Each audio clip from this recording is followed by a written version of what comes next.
शिवसेनेचे राज्यव्यापी महाअधिवेशन 16 आणि 17 फेब्रुवारी रोजी कोल्हापूरमधील महासैनिक दरबार मैदानावर आयोजित करण्यात आले. या अधिवेशनासाठी मुख्यमंत्र्यांसह 9 मंत्री, 43 आमदार, 13 खासदार उपस्थित राहणार आहेत. त्यांच्या स्वागतासाठी शहरभर स्वागत कमानी आणि फलक लावण्यात आलेत.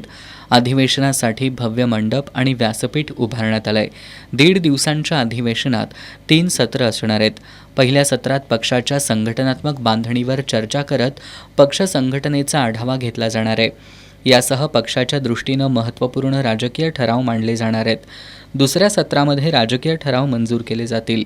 तिसऱ्या सत्रामध्ये आगामी लोकसभा, विधानसभा आणि महापालिका निवडणुकांच्या दृष्टीनं तयारीबाबत पक्षाचे ज्येष्ठ नेते सर्व पदाधिकाऱ्यांना मार्गदर्शन करणार आहेत.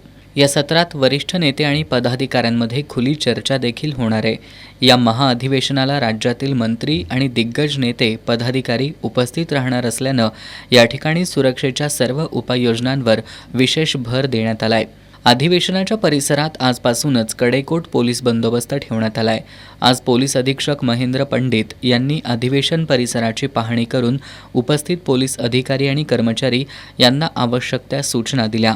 महानगरपालिका आणि जिल्हा प्रशासनाकडून सुद्धा आवश्यक त्या उपाययोजना करण्यात आल्यात. अधिवेशनासाठी येणाऱ्या वाहनांच्या व्यवस्थेसह वाहतूक कोंडी टाळण्यासाठी उपाययोजना हाती घेण्यात आल्यात. 17 फेब्रुवारी रोजी सायंकाळी 5 वाजता गांधी मैदानात जाहीर सभेनं या अधिवेशनाची सांगता होणार आहे.